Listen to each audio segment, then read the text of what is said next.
Satapathy ignore ଏଇ counselling କ୍ଲାସ୍କୁ ମୁଁ ସମସ୍ତଙ୍କୁ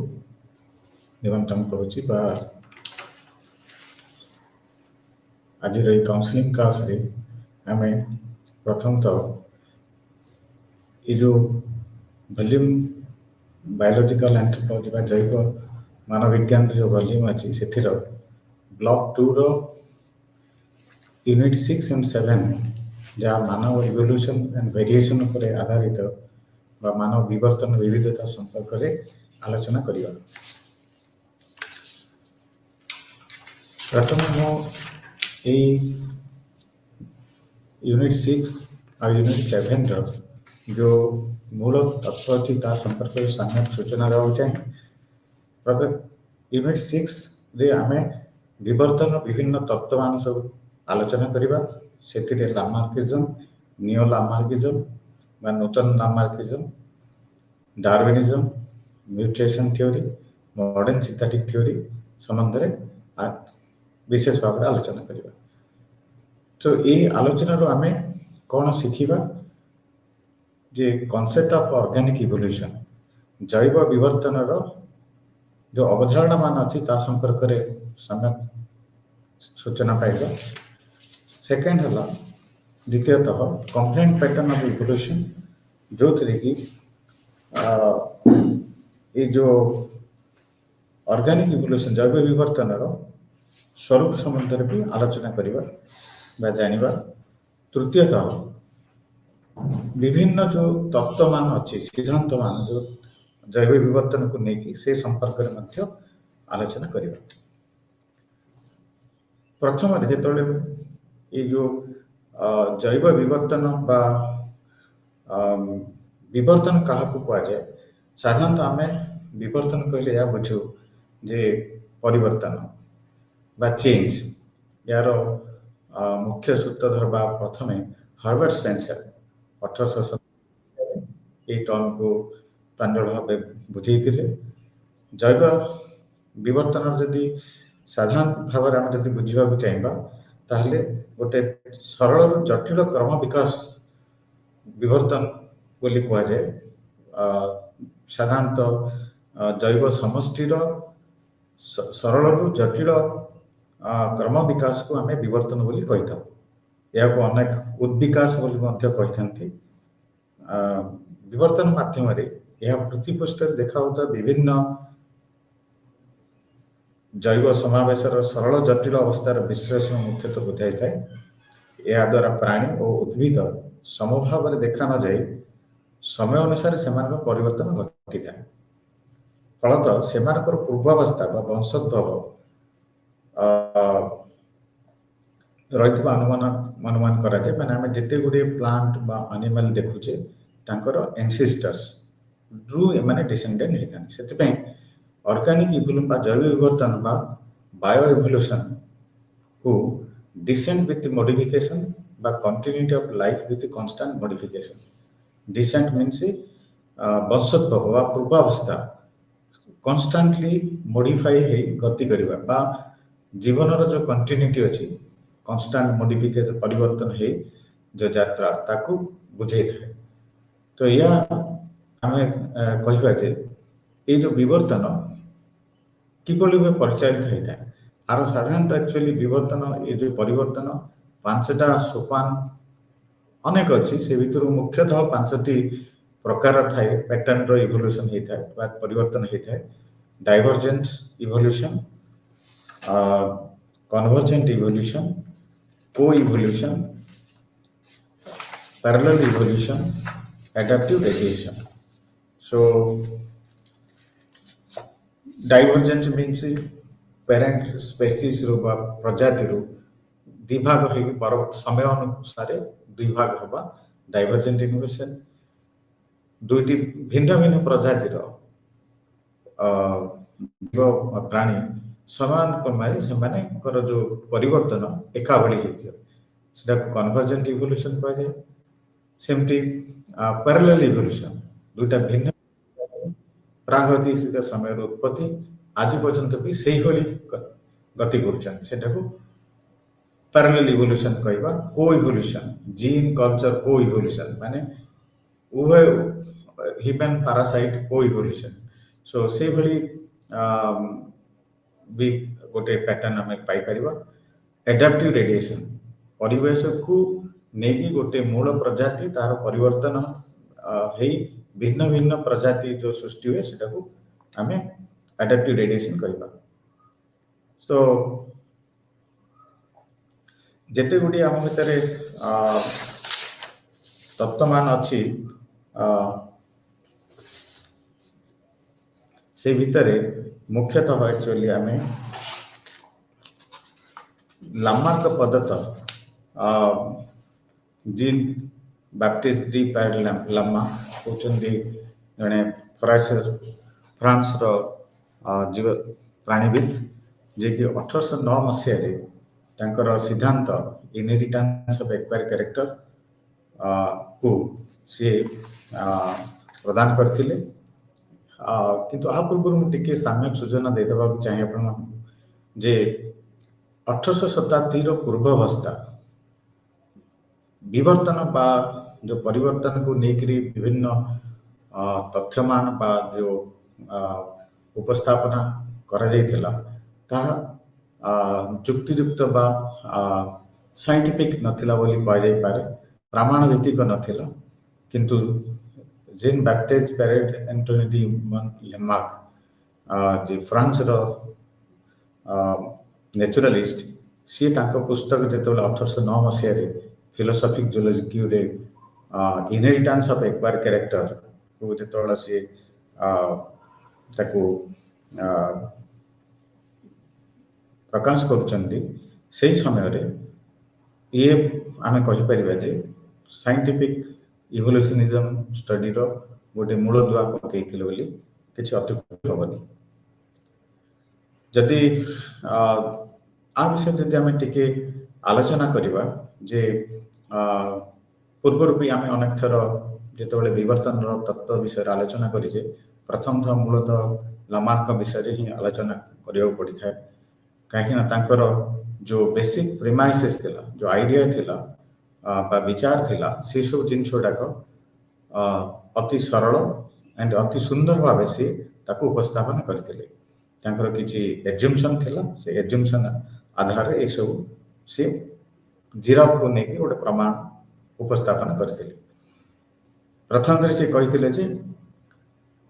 इंटरनल ऑर्स की एनवायरमेंटल चेंजेस प्रत्येक जीव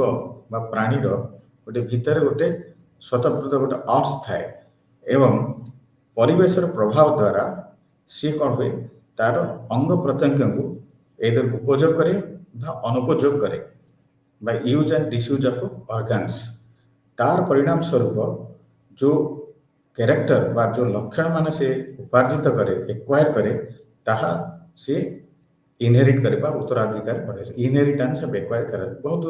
सरल भाव रे से तांकर सिद्धांत रखिथिले हमें टिके विस्तृत भाव आरंभ आलोचना करबा ए जो इंटरनल ऑर्ज कोन इंटरनल ऑर्ज होची प्रत्येक जोटा हम कहउली जे प्रत्येक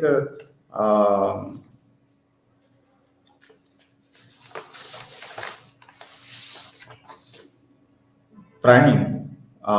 एवं तांकर जो विभिन्न अंग प्रत्यंग बा ऑर्गन जो अच्छी parts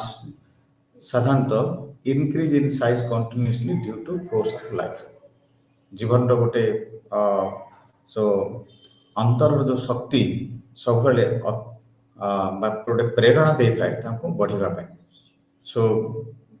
inheritance of acquired character so तार फलस्वरूप जितेबाला परिवेश किसी परिवर्तन आसे परिवेश किसी चाप हुए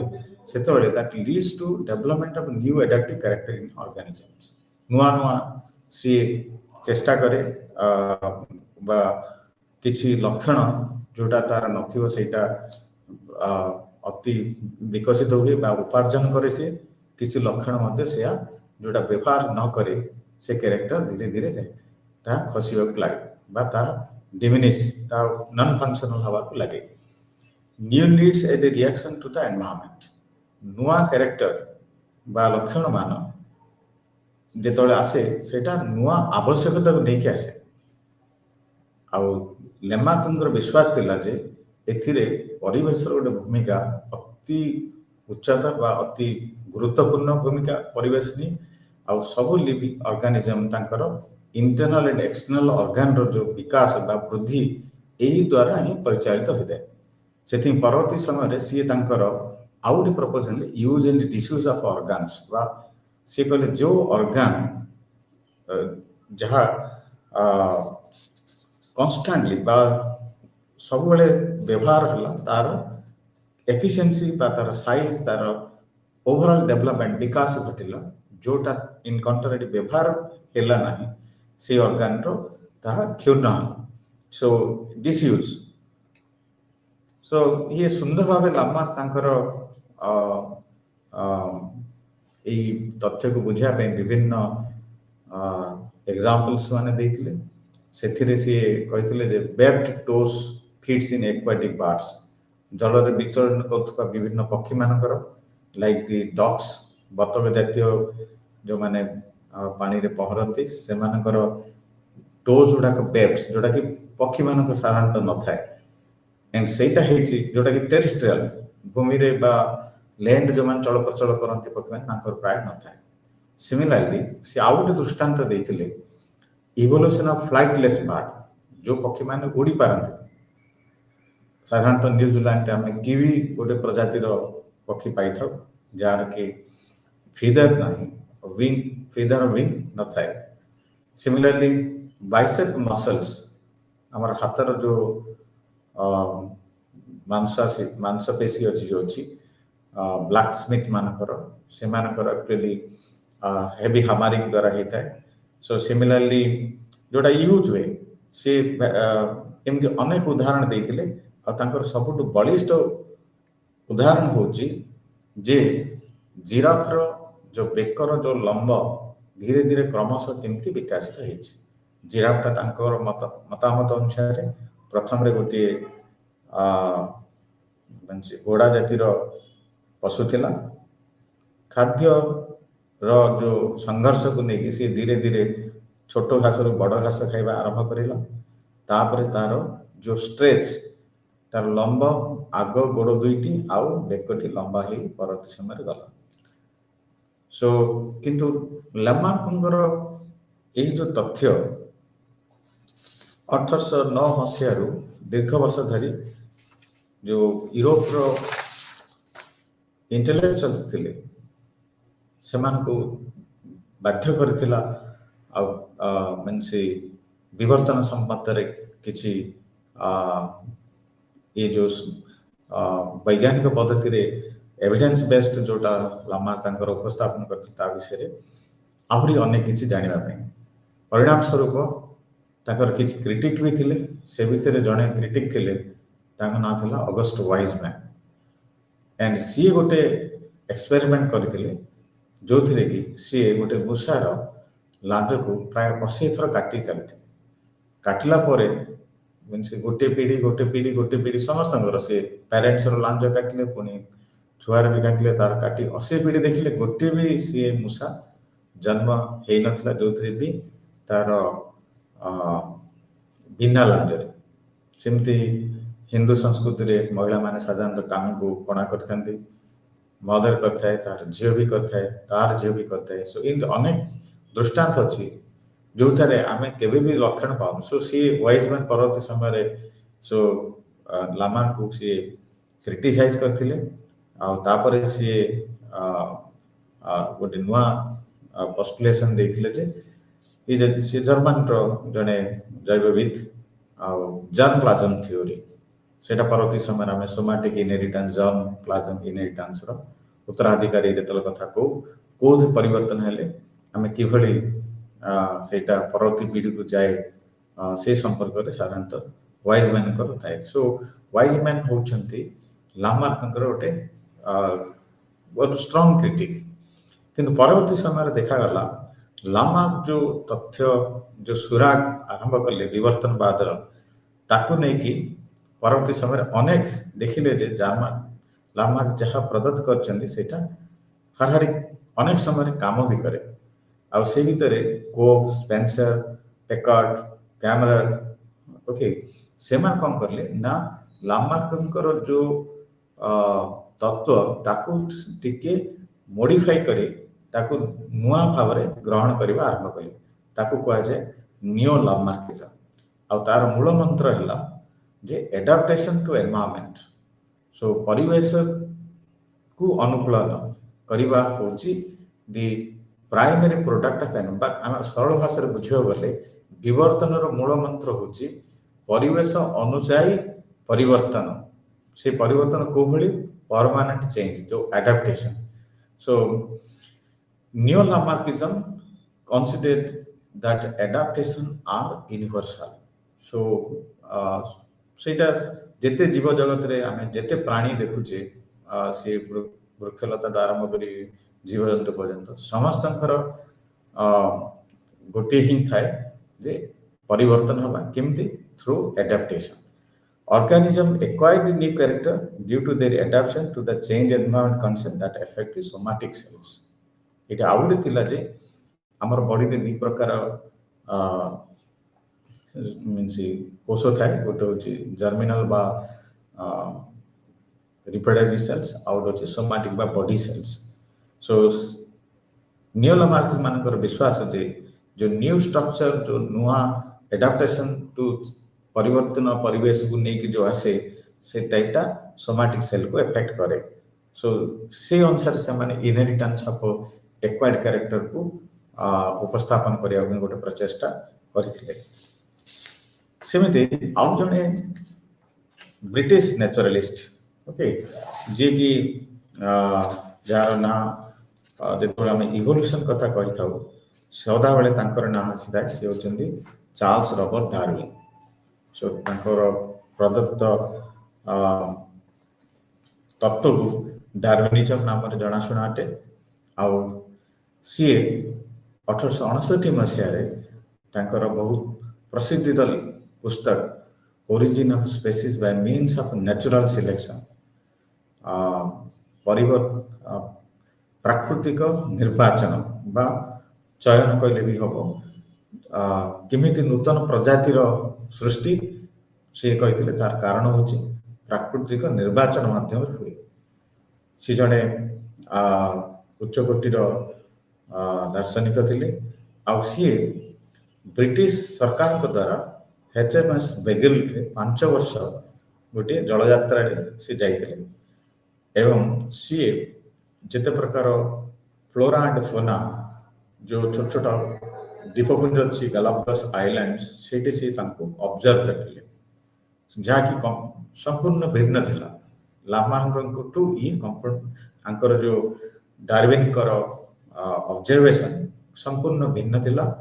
ଆଉ ଇଏ ମୋର ପ୍ରମାଣ ଭିତ୍ତିକ ଥିଲା, ଯୋଉଟାକି ସେ ସମୟର ଯେତେ ଦାର୍ଶନିକ ଥିଲେ ସମସ୍ତଙ୍କୁ ତାଙ୍କର ଦର୍ଶନ ଡାରୱିନ ଦର୍ଶନ ପ୍ରଭାବିତ କରିଥିଲା। କିନ୍ତୁ ନିଜେ ଡାରୱିନ ଅନ୍ୟମାନଙ୍କ ଦ୍ୱାରା ପ୍ରଭାବିତ ଥିଲେ। ସେ ଭିତରେ ଥୋମାସ ମାଲଥସ, ଯିଏ ତାଙ୍କ 1798 ମସିହାରେ ଗୋଟେ ପୁସ୍ତକ ରଚନା କରିଥିଲେ on the principles of population, ଜନସଂଖ୍ୟାର କ'ଣ ସିଦ୍ଧାନ୍ତ ଅଛି ତାକୁ ନେଇକି ସେ ଗୋଟେ ପୁସ୍ତକ କରିଥିଲେ। ସିଏ ସେଥିରେ ଥୋମାସ ମାଲଥସ କହିଥିଲେ ଯେ ଜନସଂଖ୍ୟା ବଢ଼େ ଜେମେଟ୍ରିକାଲି, କିନ୍ତୁ ଖାଦ୍ୟ ବା ରିସୋର୍ସେସ୍ ଏରିଥମେଟିକାଲି ବଢ଼େ। ତ ଏଇ ଯେଉଁ ସୂତ୍ର ଡାରୱିନ ତାଙ୍କର ପ୍ରଥମ ପ୍ରିନ୍ସିପଲରେ ଏଇ ଆଇଡିଆଟି ସେ ଥୋମାସ ମାଲଥସଠୁ ହିଁ ଆଣିଥିଲେ। ସିମିଲାରଲି ତାଙ୍କର ଅତି ପିଲାଦିନର ବନ୍ଧୁ ଚାର୍ଲସ ଲିଲି, ଯିଏ ଜଣେ ଭୂତତ୍ତ୍ୱବିତ୍, ସେ ତାଙ୍କର ଭୂତତ୍ତ୍ୱବିତ୍ ସମ୍ବନ୍ଧୀୟ ତତ୍ତ୍ୱମାନଙ୍କୁ ସିଏ ରଖିଥିଲେ ତାଙ୍କ ବୁକ୍ ପ୍ରିନ୍ସିପଲ୍ସ ଅଫ୍ ଜିଓଲୋଜିରେ। ଆଣ୍ଡ ସେଥିରେ ସିଏ ବୁଝେଇଥିଲେ ଯେ ପୃଥିବୀ କେମିତି ଧୀରେ ଧୀରେ ପରିବର୍ତ୍ତନ ହେଉଛି ଥ୍ରୁ ଏଜେସ୍, ଏବଂ ୟୁନିଫର୍ମିଟେରିଆନିଜମ, that is the fundamental laws of operate today on the earth the same way they did in the past. ପୃଥିବୀ ନିଜେ ପରିବର୍ତ୍ତନଶୀଳ, ସେ ସମ୍ବନ୍ଧରେ ବି ସିଏ କହିଥିଲେ। ତ तृतीय व्यक्ति जनक होउछन्ति जे डार्विन भली भी चिंता करथिले से होउछन्ति अल्फ्रेड रसेल वाल्स। तांकर गोटे सुंदर पेपर थिला से पेपर को तांकर गवेषणा माध्यम से रॉयल सोसाइटी को पठेइथिले on the tendency of varieties to the depart from original types. से जो पुस्तक रचना थिला जो स्ट्रगल फॉर एग्जिस्टेंस और variation, so on the tendency of varieties जो विभिन्नता जो टेंडेंसी डिपार्टमेंट ओरिजिनल मूल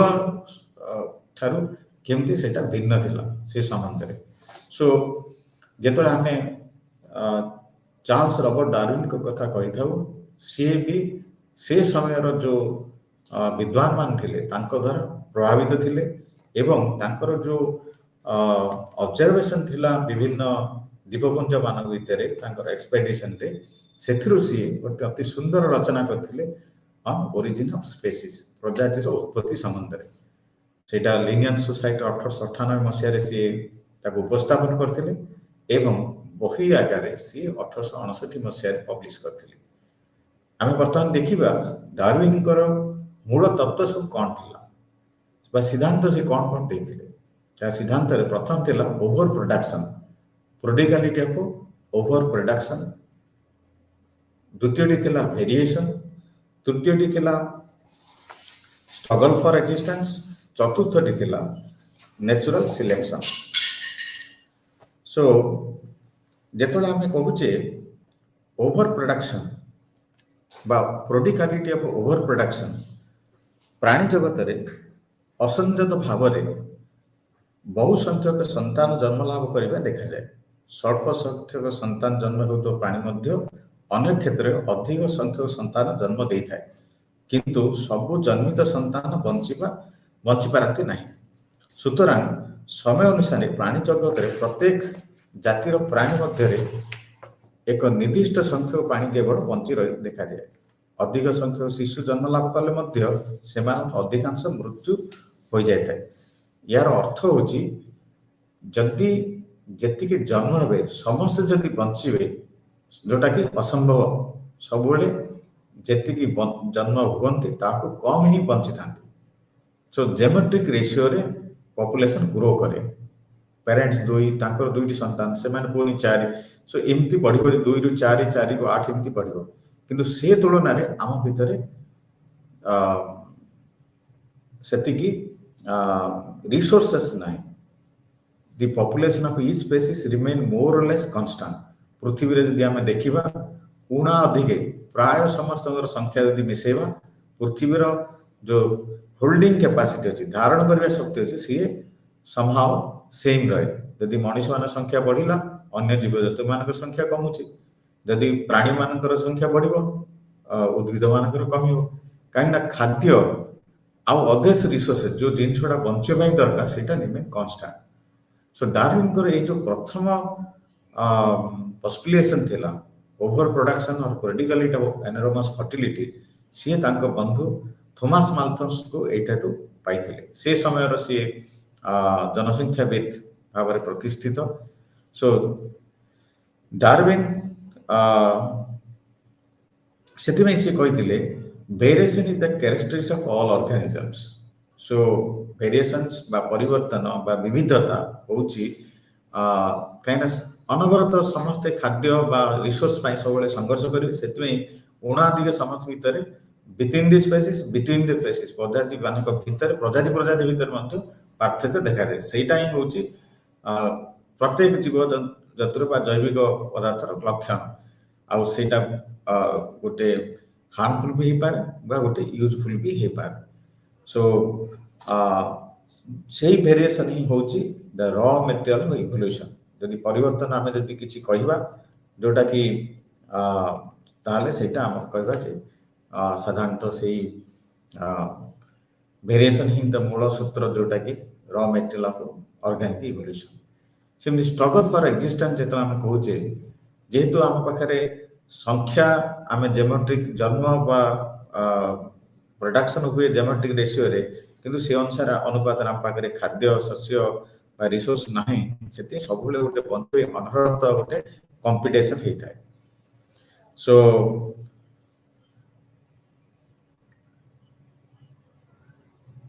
এটা ଆମେ ଦେଖିଲେ ଯେ ପ୍ରଥମରେ କମ୍ପିଟିସନ ପୁଣି ତିନି ପ୍ରକାର ଆକ୍ଚୁଆଲି ଗୋଟେ ହଉଛି intra specific struggle inter specific struggle struggle with the environment so ଏଇ ଯୋଉ ପ୍ରଜାତି ମାନେ ବା ପ୍ରାଣୀ ମାନେ ସାଧାରଣତଃ ସେମାନଙ୍କ ଭିତରେ ସଂଘର୍ଷ କରନ୍ତି ସେମାନେ ଗୋଟିଏ ପ୍ରାଣୀ ଅନ୍ୟ ପ୍ରାଣୀ ସହିତ ଆଉ ଆଉ ଗୋଟେ ସଂଘର୍ଷ ହଉଛି ପ୍ରାଣୀ ମାନଙ୍କୁ ସମସ୍ତ ପ୍ରାଣୀ ପରିବେଶ ସହିତ ମଧ୍ୟ ସଂଘର୍ଷ କରନ୍ତି intra specific struggle inter specific struggle with the environment এটা ସବୁ କ୍ଷେତ୍ରରେ ମଣିଷ ପାଖରେ ଦେଖାଯାଏ ଆଣ୍ଡ ସାଧାରଣତଃ ଇଣ୍ଟ୍ରା ସ୍ପେସିଫିକ ଷ୍ଟ୍ରଗଲଟା ପ୍ରଜନନକୁ ନେଇକି ରେଟ୍କୁ ନେଇକି ସାଧାରଣତଃ ଆମେ ଦେଖିଥାଉ ସେମିତି ଇଣ୍ଟର ସ୍ପେସିଫିକ ଷ୍ଟ୍ରଗଲ ହେଉଛି ଖାଦ୍ୟ ପାଇଁ ସଂଘର୍ଷ ଗୋଟିଏ ପ୍ରାଣୀ ଆଉ ଗୋଟେ ଭିନ୍ନ ପ୍ରଜାତିର ପ୍ରାଣୀ ଭିତରେ ଅନବରତ ସଂଘର୍ଷ ଚାଲିଥାଏ ସେମିତି ଷ୍ଟ୍ରଗଲ ୱିଥ୍ ଏନଭାୟରମେଣ୍ଟ ପ୍ରାୟ ସମସ୍ତେ ଜୀବ ଜଗତରେ ଯେତେ লিভিং থিংস অଛନ୍ତି ସମସ୍ତେ ସଂଘର୍ଷ କରନ୍ତି ଖାଦ୍ୟ food heat wave cold wave earth wave ଯେତେ ପାରିବେଶିକ ଚାପ ଅଛି ଷ୍ଟ୍ରେସ୍କୁ ସବୁଥିରେ ସଂଘର୍ଷ କରନ୍ତି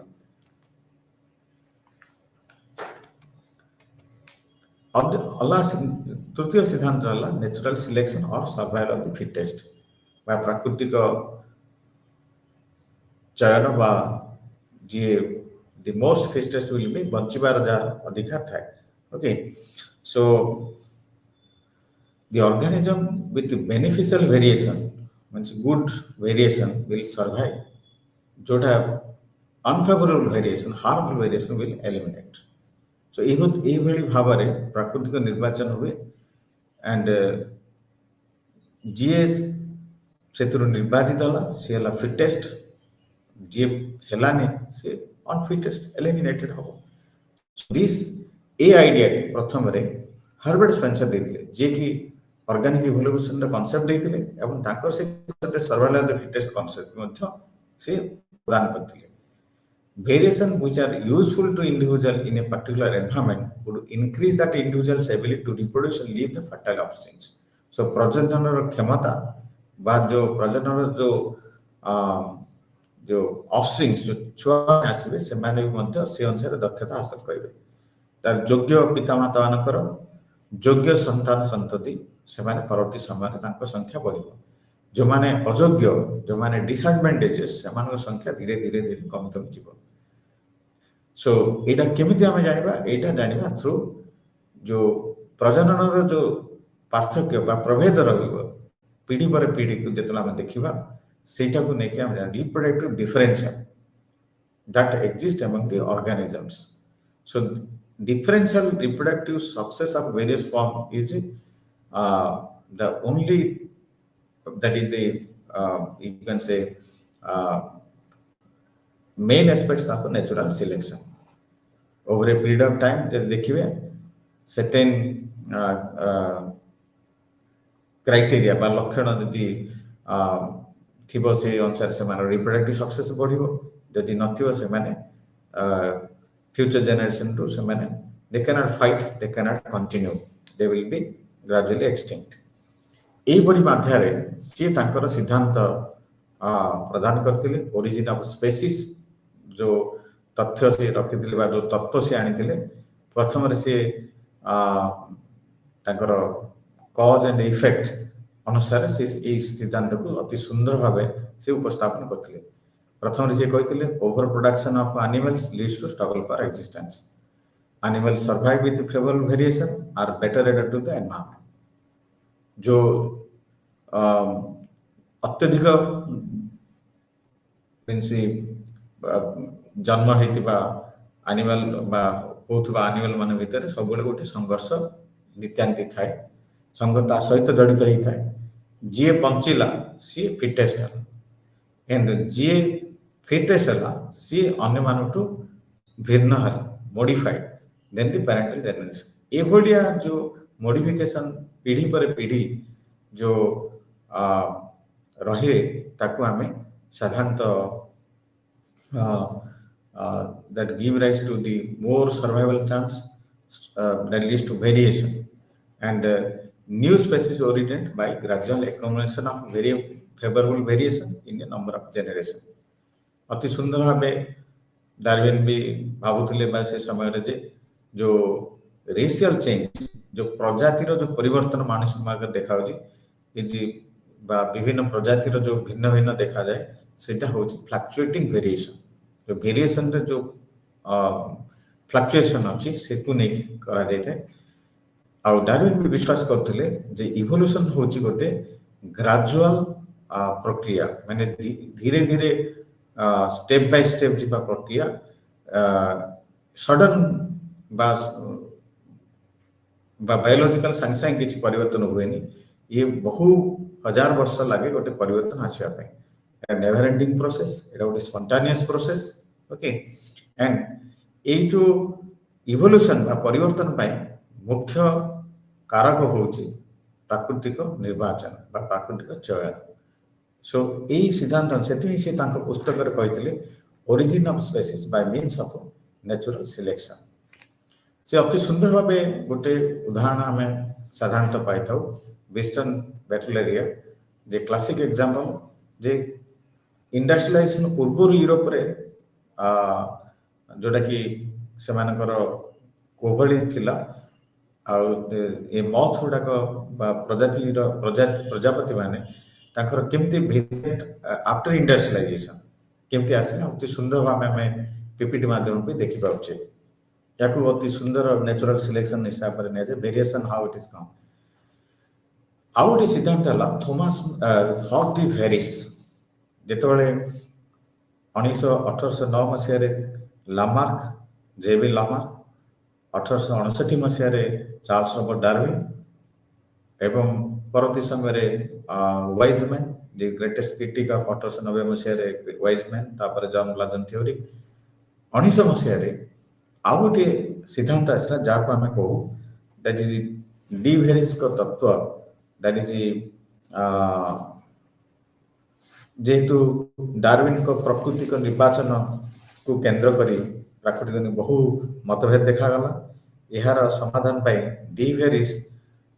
म्यूटेशन तत्व बा सहसा परिवर्तन केतक परिमाण सहायक होता देखा जाए सो he is also considered one of the main proponent of this mutation.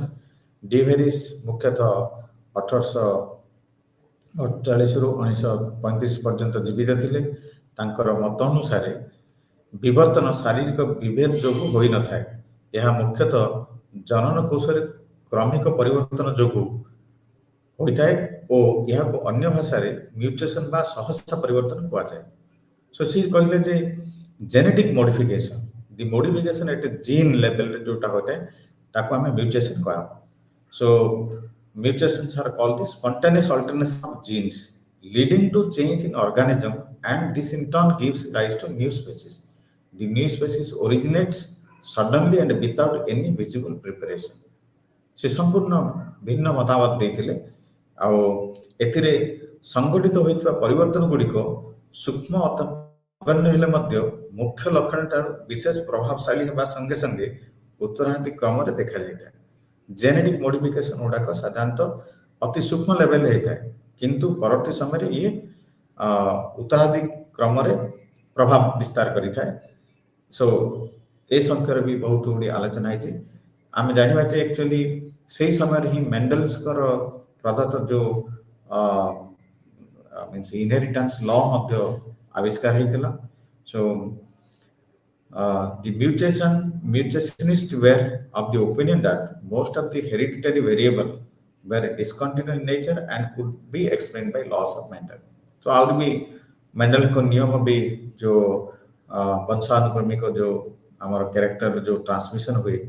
Loss of inheritance भी सेटा सहयोग करथिला से समय सो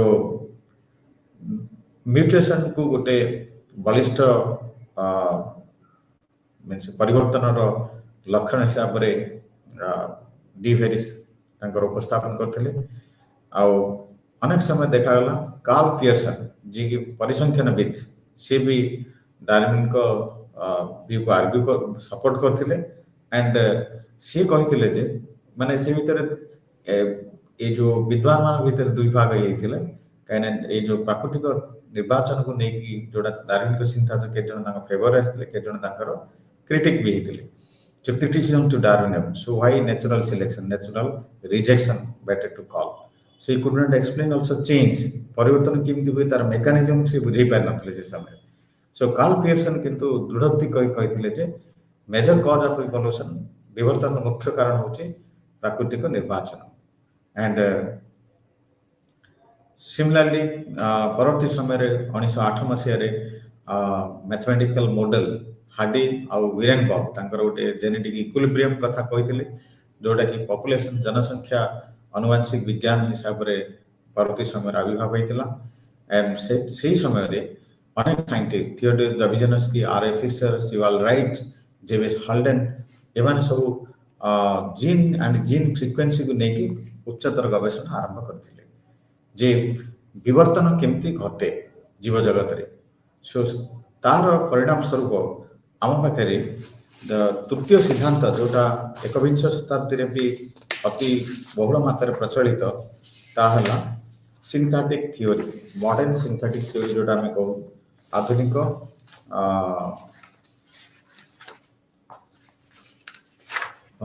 संश्लेषणात्मक तत्व जोटा कि middle of the 20th century रे विवर्तन जैवविद माने यूनिवर्सली समस्त ग्रहण करछंती. आउ एटा वाइजमैन कर जो तत्व बा जर्म थ्योरी डार्विन कर जो नियो डार्विन कांसेप्ट भिन्न. एठी हमें साधारणतः जेनेटिक्स, सिस्टमिक्स आउ जीवाश्म विज्ञान ए तीनटा जिनस को नेकी साधारणतः आर कल्पना कराइछि. आउ neo Darwinian theory should not be confused with the synthetic theory or phrase of new Darwinian synthesis. जेतला आमे से कहूँ जेतला मॉडर्न सिंथेटिक थ्योरी कथा कहूँ सेथिरे बहुत विशिष्ट इवोल्यूशनिस्ट माने सब थिले. से भितर थियोडोर डबझिन्स्की जे भी आगु कहिथिले जे एकविंश शताब्दी रे सबटु मोस्ट रिलेवेंट हबो जहा होची इवोल्यूशनिज्म बा बायोलॉजी जदि किछि मीनिंगफुल कंट्रीब्यूशन रहेगा सेटा इवोल्यूशन सेंट्रिक ही हवा दरकार. Ernest Mayr, Julian Huxley, Simpson, Rensch and Stebbins ए भले बहु व्यक्तिंकर समाहार रे मॉडर्न सिंथेसिस थ्योरी आसिला. आ मॉडर्न सिंथेसिस थ्योरी रो अनेक उपादान भितर गोटी उपादान होची तमरो म्यूटेशन, आउट होची माइग्रेशन बा gene flow, okay, isolation, hybridization, genetic drift ए भलिया अनेक उपाय सो नेकी मॉडर्न सिंथेटिक थ्योरी कराइछि. एंड सो आमे जानिया दरकार जे how evolution is mechanically or you can say channelized through genetic variability. So migration, founder effects, random genetic drift, hybridizations are other factors. जति आमे कहूचे गोटे जीव बा प्राणी रे जदि परिवर्तन होची बहु वर्ष धरि करी तले कोन इवोल्यूशनरी फोर्सेस अछि. से इवोल्यूशनरी फोर्सेस माने इधर म्यूटेशन, माइग्रेशन ए सब जिन छोटा को हाइब्रिडाइजेशन, जेनेटिक ड्रिफ्ट बा सिवाल लाइट इफेक्ट जा कहा जाए. सो सेमती आइसोलेशन, ओके, ए सब जिन सब नेकी कहा जाए. Now modern synthetic theory concept of biological species बा जैविक प्रजाति जो कांसेप्ट को नेकरी अर्नेस्ट मेयर 1942 रे ताको प्रस्ताव देथिले. स्पेसिएशन प्रजाति रु प्रजातिकरण केमती हुए ताको डबझिन्स्की कहिथिले जे the evolutionary process to which forms became incapable of interbreeding by reproductive isolate बा जो माने इंटरब्रीड करि पारंतिनी से मान को प्रजाति हिसाब रे बा स्पेसीज हिसाब रे ग्रहण करा जाय. एही हला गोटे सामूहिक जदि सारांश रे म कहउ चाहे यूनिट 6 रे आमे विभिन्न दिग जो मॉडर्न इवोल्यूशनरी थ्योरीज जोटा पारंपरिक बा जोटा ट्रेडिशनली प्री डार्विनियन थॉट जदि कहबे प्री मेंडल प्री लामार्कंकर जदि समय को आमे करबा अनेक कथा वस्तु भी आसी. ग्रीक एंड रोमन फिलोसोफर्स अनेक Empedocles has given, Herodotus has given, किंतु systematic scientific journey about evolution started by Lamarck and Lamarckism 1809 ମସିହାରେ 1859 ମସିହାରେ ଚାର୍ଲସ ରବର୍ଟଙ୍କ ପ୍ରଦତ୍ତ origin of species ତାପରେ ଏ ଭିତରେ ୱାଇଜମ୍ୟାନ୍ ଡି ଭେରିସ୍ କର ବି ଜନ୍ ପ୍ଲାଜନ୍ ଥିଓରି ଏକ୍ସପେରିମେଣ୍ଟ ଅନ୍ ରେଡ୍ସ ସେମିତି ଡି ଭେରିସ୍ଙ୍କର ମ୍ୟୁଟେସନ୍ ବା ଭେରିଏସନ୍କୁ ନେଇକି ତଥ୍ୟ ପ୍ରଦାନ ତାପରେ ମେଣ୍ଡେଲଙ୍କ ରିଡିସ୍କଭରି ତାପରେ ପରେ ଆମେ ଦେଖିଲେ ମଡର୍ନ ସିନ୍ଥେଟିକ୍ ଥିଓରି ଯୋଉଥିକି କୌଣସି ବ୍ୟକ୍ତି ନୁହଁ ଅନେକ ଇଭଲ୍ୟୁସନାରୀ ଫୋର୍ସେସ୍ ଯୋଉଟା ଫ୍ରିକ୍ୱେନ୍ସି ଅଫ୍ ଜିନ୍କୁ ପରିବର୍ତ୍ତନ କରେ ପିଢ଼ି ପରେ ପିଢ଼ି ସୋ ଯାହାକି ସଂଜ୍ଞା ଯାହାର ଯୋଉ ଅର୍ଗାନିକ୍ ଇଭଲ୍ୟୁସନ ତାକୁ ମଧ୍ୟ ସିଏ ପରିବର୍ତ୍ତନ କରିଛି ସୋ ବର୍ତ୍ତମାନ ଆମେ ଦେଖିବା ୟୁନିଟ୍ 7ରେ ବେସିକ୍ କନସେପ୍ଟ ଅଫ୍ ଇଭଲ୍ୟୁସନ ଇଏ ବି ଅତି ଆମେ ତ ଜାଣିପାରିଲେ ବିଭିନ୍ନ ତତ୍ତ୍ୱ ବିଷୟରେ ବର୍ତ୍ତମାନ ବେସିକ୍ କନସେପ୍ଟରେ ଆମେ ଜାଣିବା ସ୍ପେସିଏସନ୍ କ'ଣ ଇରିଭର୍ସିବିଲିଟି କ'ଣ ବା ଜାତି ଉଦ୍ଭବ ସ୍ପେସିଏସନ୍ ମିନ୍ସ ଜାତି ଉଦ୍ଭବ କେମିତି ପ୍ରଜାତିରୁ ଜାତି ଉଦ୍ଭବ ହୁଏ ତାପରେ ହେଉଛି ତମର ଇରିଭର୍ସିବିଲିଟି ଅପରିବର୍ତ୍ତନଶୀଳତା ଇଭଲ୍ୟୁସନରେ ବା ବିବର୍ତ୍ତନରେ ଏଇଟା ଗୋଟେ ବଡ଼ କନସେପ୍ଟ ଜାଣିବା ନିହାତି ଦରକାର ତାପରେ ସମାନ୍ତରଣବାଦ ଏବଂ ଅଭିସରଣ ପ୍ୟାରାଲେଲିଜମ ଆଣ୍ଡ କନଭର୍ଜେନ୍ସ ତ ତାପରେ ଆସିଲା ଏଡାପ୍ଟିଭ ରେଡିଏସନ୍ ବା ଅନୁକୂଳ ବିକିରଣ ତାପରେ ହେଉଛି ବିଲୁପ୍ତତା ବିଲୁପ୍ତ ବହୁତ ଜିନିଷ ଆମେ ଦେଖିଛେ ଯେଉଁ ଜିନିଷ ଆଉ ବର୍ତ୍ତମାନ ଭୂପୃଷ୍ଠରେ ନାହିଁ ସୋ ଏଇଟା ହେଉଛି ଗୋଟେ ମୌଳିକ ଧର୍ମ ଇଭଲ୍ୟୁସନରେ ଯେତେବେଳେ ଆମେ ଜାଣିବା ଦରକାର ଏକ୍ସଟିଂସନ୍ ପ୍ରକ୍ରିୟା ଏଡାପ୍ଟିଭ ରେଡିଏସନ୍ ଯେଉଁ ବିକିରଣ ହୁଏ ଅନୁକୂଳନ ସହିତ ପରିବର୍ତ୍ତନ ପ୍ରଜାତିମାନଙ୍କର ପ୍ୟାରାଲେଲିଜମ କନଭର୍ଜେନ୍ସ ଇରିଭର୍ସିବିଲିଟି ସେମିତି ଯେତେବେଳେ ଆମେ ସ୍ପେସିଏସନ୍ କଥା କହୁଛେ ସାଧାରଣତଃ ଚାରି ପ୍ରକାର ଏଲୋପାଟିକ୍ ପାରାପାଟିକ୍ ସିମ୍ପାଟିକ୍ ଆଣ୍ଡ କ୍ୱାଣ୍ଟମ୍ ସ୍ପେସିଏସନ୍ ତା ଭିତରେ ଆମେ ଟିକେ ବିସ୍ତୃତ ଆଲୋଚନା କରିବା ତା ପୂର୍ବରୁ ଆମେ ଜାଣିବା ଦରକାର ଆମର ଯେଉଁ କଣ୍ଟେମ୍ପୋରାରୀ ଅଣ୍ଡରଷ୍ଟାଣ୍ଡିଂ ଆଜି ଏକବିଂଶ ଶତାବ୍ଦୀରେ ଆମେ ଯେତେବେଳେ ଅର୍ଗାନିକ୍ ଇଭଲ୍ୟୁସନ୍ ଯେତେବେଳେ କଥା କହୁଛେ ଆମେ ଏତେ ଦ୍ୱନ୍ଦ୍ୱ ନୁହଁ ଯେମିତି ଊନବିଂଶ ଶତାବ୍ଦୀରେ ଥିଲା ଯେମିତି ବିଂଶ ଶତାବ୍ଦୀରେ ଆମେ କରୁଥିଲେ ବିଂଶ ଶତାବ୍ଦୀର ପ୍ରଥମ ସୋପାନରେ କିଛି କିଛି ବ୍ୟତିକ୍ରମ ଦେଖାଯାଇଥିଲା କିନ୍ତୁ ପରବର୍ତ୍ତୀ ସମୟରେ ଯେତେବେଳେ ପପୁଲେସନ୍ ଜେନେଟିକ୍ସର ଆବିର୍ଭାବ ହୋଇଛି ମେଣ୍ଡେଲସ୍ଙ୍କ ଲକୁ ରିଡିସ୍କଭରି ଆବିଷ୍କାର ପୁନଃ ଆବିଷ୍କାର କରାଯାଇଛି ସେ ସବୁ ସମୟରେ ଆମେ ଦେଖିଛେ ଇଭଲ୍ୟୁସନ୍ ତାର ଯେଉଁ କନସେପ୍ଟର ଜର୍ଣ୍ଣି ଭିନ୍ନ ସେ evolution advanced independently of human genetics due to discrepancy in time ବହୁ ଆଗରୁ ଆମେ ଇଭଲ୍ୟୁସନର ତତ୍ତ୍ୱ 1859 ମସିହା 1809 ମସିହାରୁ ଆରମ୍ଭ ହେଇଥିଲା କିନ୍ତୁ ଜେନେଟିକ୍ସର ଆବିର୍ଭାବ ହେଲା ଜିନ୍ ଜେନେଟିକ୍ସ ସବୁ ବିଂଶ ଶତାବ୍ଦୀରେ ସେମିତି ମଡର୍ନ ଜେନେଟିକ୍ ଥିଓରି ଯେତେବେଳେ ଆସିଛି ତାକୁ ସେ ଦୃଷ୍ଟିକୋଣରେ ଇଭଲ୍ୟୁସନକୁ ପ୍ରତିପାଦିତ କରାଯାଇଛି natural selection mutation genetic drift migration are responsible for the changes so କ'ଣ ଜୀବଜନ୍ତୁ ମାନେ ଯେଉଁ ପ୍ରାଣୀ ମାନଙ୍କ ଭିତରେ ଯେଉଁ ପରିବର୍ତ୍ତନ ସେଇ ଯେଉଁ ପରିବର୍ତ୍ତନଟାକୁ ଜାଣିବା ପାଇଁ ହେଲେ ଏଇସବୁ ହେଉଛନ୍ତି ଏଜେଣ୍ଟସ୍ ବା ଚେଞ୍ଜ ଆମେ ସାଧାରଣତଃ ଜାଣିଛେ ମାଇକ୍ରୋ ସୂକ୍ଷ୍ମ ପରିବର୍ତ୍ତନ ଆଉ ବୃହତ ପରିବର୍ତ୍ତନ ମାଇକ୍ରୋ ଇଭଲ୍ୟୁସନ୍ ମ୍ୟାକ୍ରୋ ଇଭଲ୍ୟୁସନ୍ ଯଦି ହାର୍ବାର୍ଟ ସ୍ପେନ୍ସରଙ୍କ 1852 ମସିହାରୁ ଯେଉଁ ସିଏ ପ୍ରଦତ୍ତ କରିଥିଲେ ଇଭଲ୍ୟୁସନର ଯେଉଁ ଅର୍ଗାନିକ୍ ଇଭଲ୍ୟୁସନ କନସେପ୍ଟ ଡାରୱିନଙ୍କ ପ୍ରଦତ୍ତ କନସେପ୍ଟ ହେଉଛି ଡିସେଣ୍ଟ ୱିଥ୍ ମୋଡିଫିକେସନ୍ ସୋ ଏହିସବୁ ଭାବରେ ଯେଉଁ ଇଭଲ୍ୟୁସନର କନସେପ୍ଟ ଧୀରେ ଧୀରେ ଆଗକୁ ଆଗକୁ ଯେତେବେଳେ ବଢ଼ି ଚାଲିଛି ସେତେବେଳେ ଆମେ ଦେଖୁଛୁ ବର୍ତ୍ତମାନ change in gene frequency over generations ତାର ଆହୁରି ବିସ୍ତୃତ ଆଉ ବହୁତ ସାଇଣ୍ଟିଫିକ୍ ଆଲୋଚନା ମଧ୍ୟ ହେଇଛି ସେମିତି କନସେପ୍ଟ ଅଫ୍ ଯେତେବେଳେ ସ୍ପେସିଏସନ୍ କହୁଛେ ଜାତିରୁ ମିନ୍ସ ଯେଉଁ ପ୍ରଜାତିକରଣ ବା ଜାତିର ଉଦ୍ଭବ କେମିତି ହୁଏ ଓରିଜିନ୍ ଅଫ୍ ସ୍ପେସିସ୍ ଯେମିତି କୁହାହେଉଛି ସେଥିରେ ଡବିଜନସ୍କି କହିଥିଲେ evolution is the development of dissimilarity between the ancestral and descended population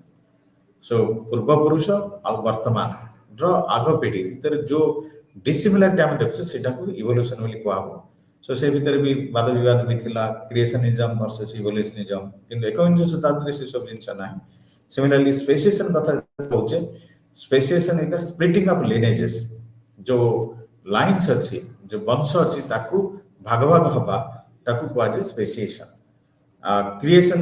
of a species from species is also known as a to creation of one or more two or more species from one is known as also speciation. Gote सबुठ best example होची हमरो Galapagos island रे Darwin जेतल तांकर observation करथिले अति सुंदर भाव रे पीपीटी रे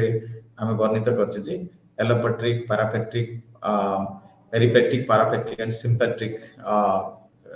स्पेसिएशन किमती मूल पॉपुलेशन मूल प्रजाति रु कालक्रमे सी भांगी भांगी सी नुआ प्रजाति रो उत्पन्न हुए से भितरे आमे देखु जे speciation is achieve by 4 geographic modes भौगोलिक मोड अनुसार ही सेटा साधारणतः हेताय आ गोटे होची इंस्टेंटेनियस स्पेसिएशन आउट होची gradual speciation instantaneous means through individual which could be genetical or cytological जदि गुणसूत्र बा हमर जदि कोष तत्व चेंज बा हेतु जदि सेक्सुअली रिप्रोडक्शन एनिमल मान भीतर देखा जाए अदर होची जियोग्राफिकल स्पेसिएशन आ जोटा कि चारि भाग विभक्त allopatric parapatric sympatric and quantum speciation allopatric speciation होची जे ताको साधारणतः जियोग्राफिक स्पेसिएशन हिसाब रे ताको जणा सुना जाए आ पॉपुलेशन बेन मूल पॉपुलेशन ताको डिवाइड इनटू दो जियोग्राफिकल आइसोलेटेड पॉपुलेशन जदी because of some barrier mountain range की रिवर रहिला जदी नदी रहिला से भीतर टेरिस्ट्रियल ऑर्गेनिज्म then ताले for example for terrestrial organisms or in land mass for aquatic organism depend upon the habitat of the animal so सेटा से दुई जण दुईटा अलग टाइप रो प्रजाति रहेगी परवर्ती समय रे डेवलप होबे सेटा को एलोपेट्रिक स्पेसिएशन कहा जाय सिमिलरली पैरापेट्रिक स्पेसिएशन होची when small population enter to entirely new habitat but then there is only a partial separation of zones between these two diverging population मूल प्रजाति रो किछिटा अलग गोटे हैबिटेट को जायकरी से माने नूतन भाबे से परिवेश रे खाप खाई बंचिबा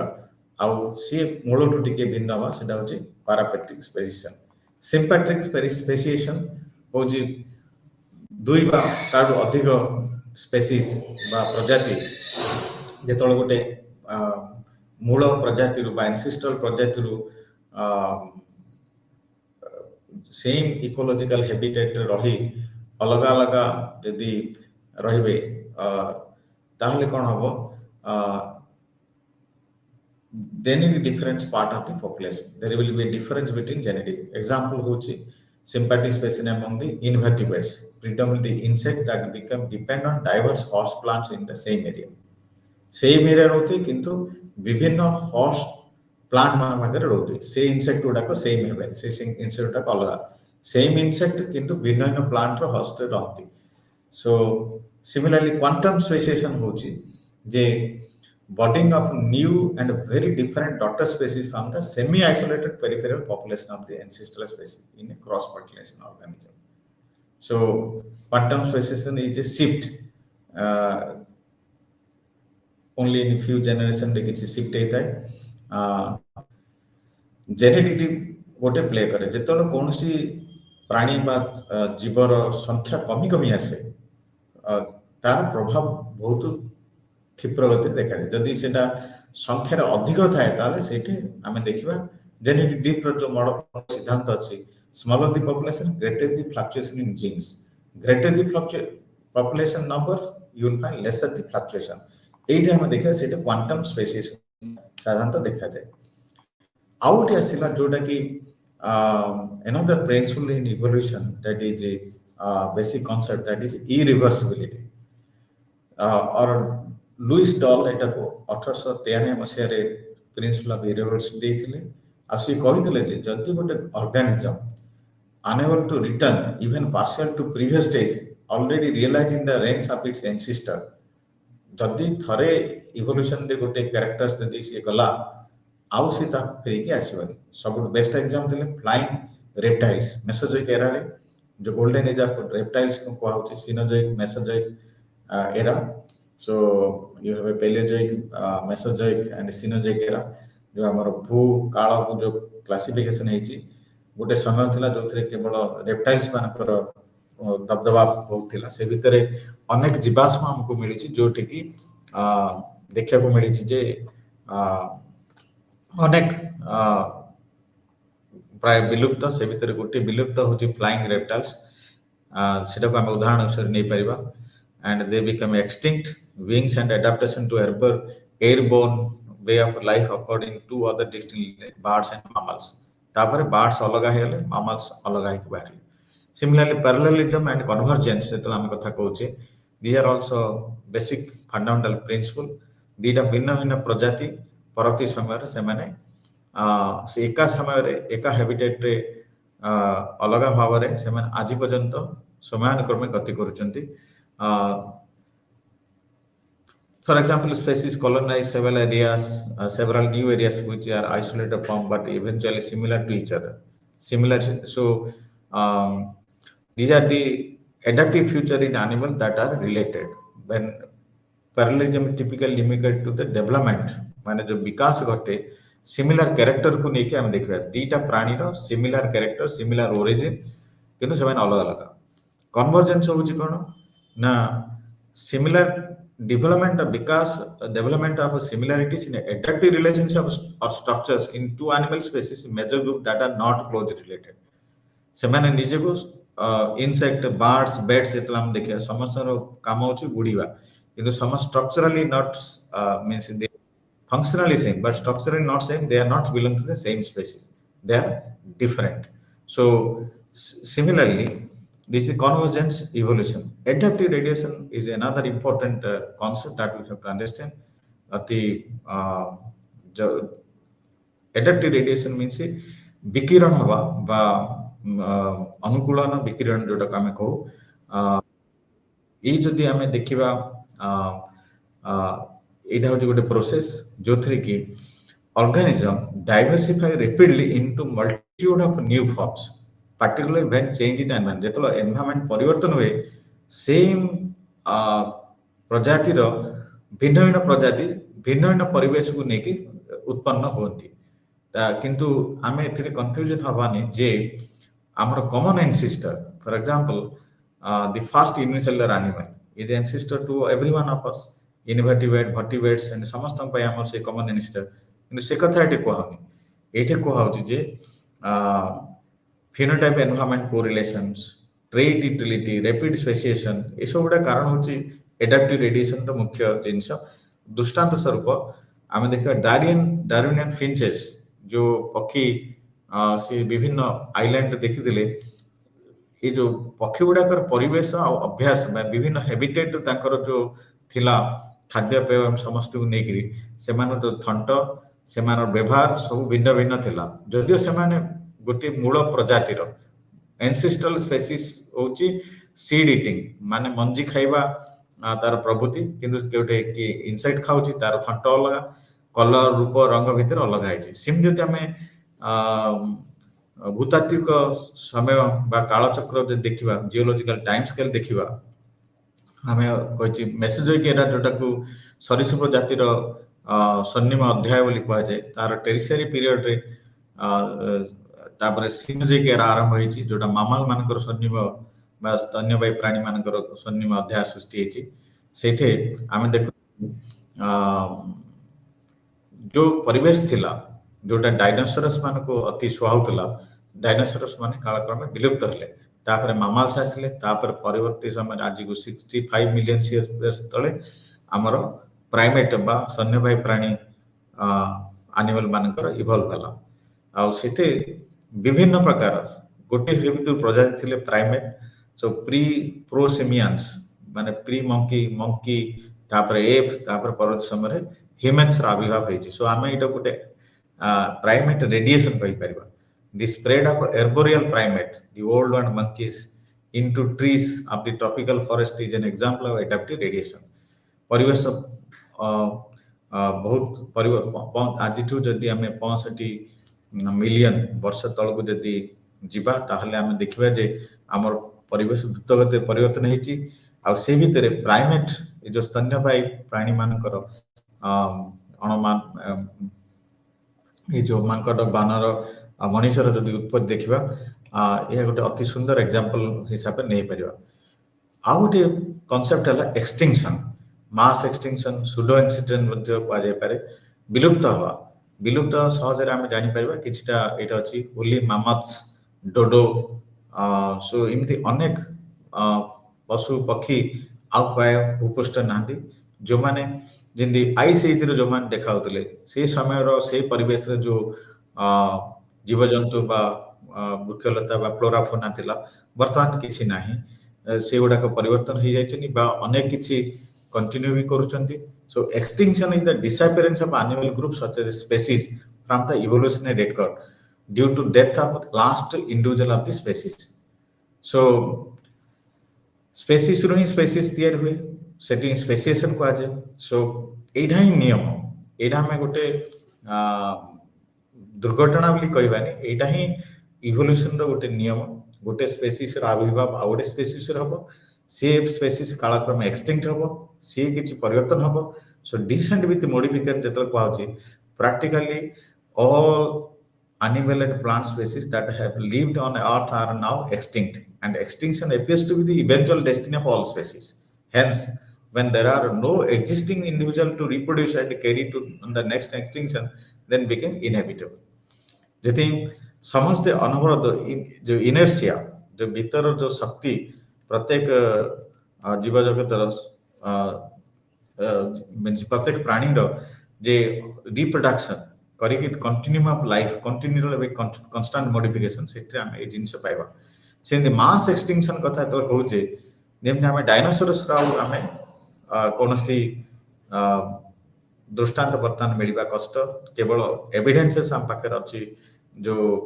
दृष्टांत गुडा कि फसिल माध्यम जीवाश्म माध्यम सो से परिवेश सो जेतेबेले परिवर्तन हुए Pleistocene hominids for example australopithecines जो पूर्वज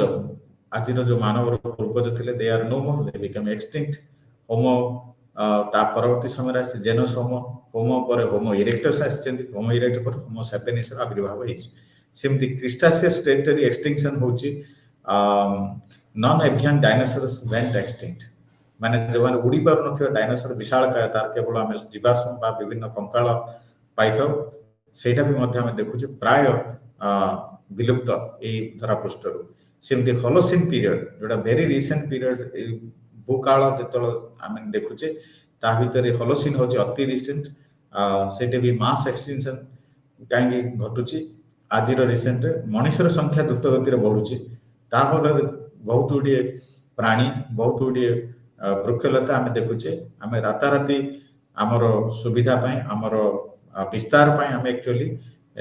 कंप्रोमाइज करूचे बा ताको विलुप्तर कारण भी होची सेमते होची सुडो एक्सटिंक्शन जदि आमे आज जेब्रा घोड़ा गध ए तीनटी प्राणी को नेकी देखिबा सेमानकर गोटे समय गोटे कॉमन एंसेस्टर थिला तो से कॉमन एंसेस्टर ना होची योहिपस सी आज नाही किंतु वर्तमान ए जो तार जो परवर्ती स्पेसीज से माने कंटिन्यू करूछंती सो ए टाइप रो एक्सटिंक्शन टाकू कहबो pseudo extinction of a parent species where daughter species or subspecies are still alive is called pseudo extinction आर बहुत सुंदर दृष्टांत सो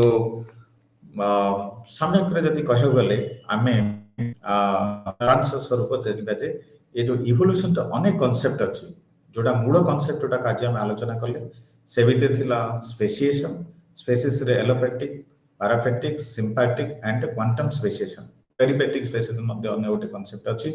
प्रजातिकरण केमती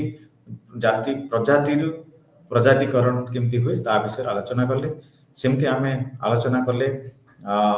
आमर